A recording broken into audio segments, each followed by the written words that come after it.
নমস্কার বন্ধুরা, মাম্পিস রান্নাঘরে সবাইকে স্বাগত।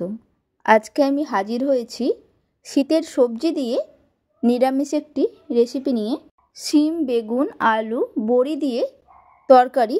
এইভাবে একবার বানিয়ে দেখবেন। নিরামিষ দিনে গরম গরম ভাতের সাথে এরকম ধোয়া ওঠা তরকারি হলে একেবারেই জমে যাবে। খুব সহজেই বাড়িতে আপনারা এটা বানিয়ে ফেলতে পারবেন। তাহলে দেখে নিন আমার আজকের এই রেসিপি। এটা বানানোর জন্য সবার প্রথমে আমি নিয়ে নিয়েছি একটা বড় সাইজের কেটে রাখা আলু। আলুটাকে আমি লম্বা করে কেটে নিয়েছি। আর নিয়েছি একটা মিডিয়াম সাইজের বেগুন। বেগুনগুলোকেও আমি লম্বা করে কেটে নিয়েছি। 150 গ্রাম শিমের মাঝখান দিয়ে আমি কেটে নিয়েছি 2 টুকরো করে। আর শিমগুলোকে ধুয়ে পরিষ্কার করে নিয়েছি। অল্প আদা আমি গ্রেটারের সাহায্যে ঘষে নিয়েছি। 4টে কাঁচা লঙ্কা মাঝখান দিয়ে ছিঁড়ে দিয়েছি।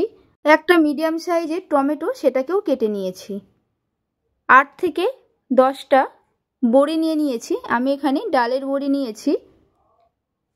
অল্প ধনেপাতা, সেটাকে আমি কুচিয়ে নিয়েছি। কড়াই খুব ভালোভাবে গরম করে নিয়ে এর মধ্যে দিয়ে দিলাম সাদা তেল।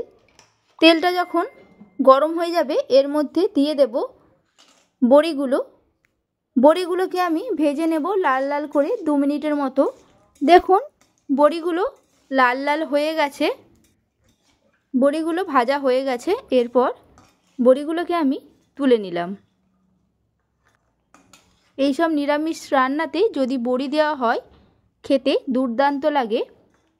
ওই একই তেলের মধ্যেই দিয়ে দিলাম 1/2 চামচ 5 ফোড়ন আর 2টো তেজপাতার মাঝখান দিয়ে ছিঁড়ে দিয়ে দিয়েছি।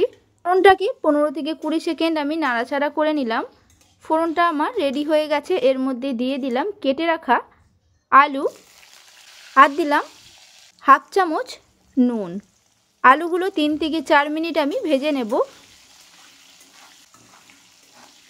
দেখুন ভাজতে ভাজতে যখন আলুর মধ্যে হালকা কালার চেঞ্জ হয়ে যাবে তখন এর মধ্যে দিয়ে দেব কেটে রাখা শিম, বেগুন।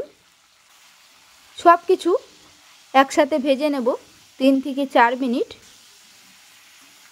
দেখুন সব সবজি একসাথে আমি খুব ভালোভাবে ভেজে নিয়েছি। এই সময় এর মধ্যে আমি দিয়ে দেব গ্রেট করে রাখা আদা, 4টে চেরা কাঁচা লঙ্কা, কেটে রাখা টমেটো, 1/2 চামচ জিরের গুঁড়ো, 1/2 চামচ লঙ্কার গুঁড়ো। ঝালটা যে যেরকম পছন্দ করবেন সেরকম দেবেন। আর দিলাম 1/2 চামচ হলুদ গুঁড়ো। মশলাগুলোকে একসাথে দিয়ে আমি কষিয়ে নেব। মশলাটা আমার শুকনো লাগছে, তার জন্য এর মধ্যে দিয়ে দিলাম অল্প জল। এরপর আমি কষাতে থাকবো 3 থেকে 4 মিনিট। দেখুন কষাতে কষাতে মশলাটা আবার শুকিয়ে গেছে। মশলাটা কষানো হয়ে গেছে। দিয়ে দিলাম জল। আমি এখানে একটু বেশি করেই জল দিলাম, কারণ বড়িতে ঝোলটা পুরোটাই টেনে নেবে। সব কিছু একসাথে মিশিয়ে নিলাম। এই সময় অবশ্যই নুনটাকে চেক করে নেবেন। আমার এখানে নুনের প্রয়োজন হয়েছিল, তাই আমি 1 চামচ নুন দিয়ে দিলাম। আবারও মিশিয়ে নিয়ে ঢাকনাটাকে আটকে হতে দেব 7 মিনিটের মতো। 7 মিনিট পর ঢাকনাটাকে আমি খুলে নিলাম। দেখুন ঝোলটা অনেকটাই শুকিয়ে গেছে আর সব কিছুই সেদ্ধ হয়ে গেছে। আর ঝোলের কালারটাও সুন্দর হয়েছে। দেখুন সব সবজি সেদ্ধ হয়ে গেছে। দিয়ে দিলাম ভেজে রাখা বড়ি আর কুচানো ধনেপাতা। সব একসাথে মিশিয়ে নিয়ে আবারও ঢাকনাটা 2 মিনিটের জন্য আমি আটকে দেব।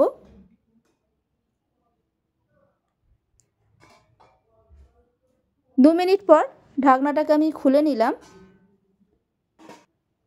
রান্নাটা আমার হয়েই গেছে। মিশিয়ে নিলাম। গ্যাসটা বন্ধ করে দিলাম। রেডি হয়ে গেল আমার আজকের রেসিপি শিম, বেগুন, আলু, বড়ি দিয়ে নিরামিষ তরকারি। এইভাবে বাড়িতে বানিয়ে দেখবেন। রেসিপিটি আপনাদের কাছে কেমন লাগলো অবশ্যই কমেন্টে জানাবেন।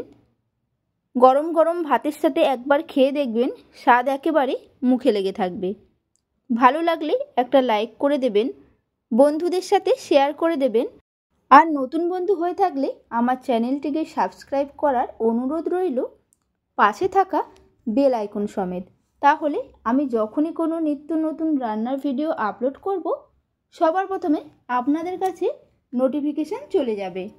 সুস্থ থাকবেন, ভালো থাকবেন, ধন্যবাদ।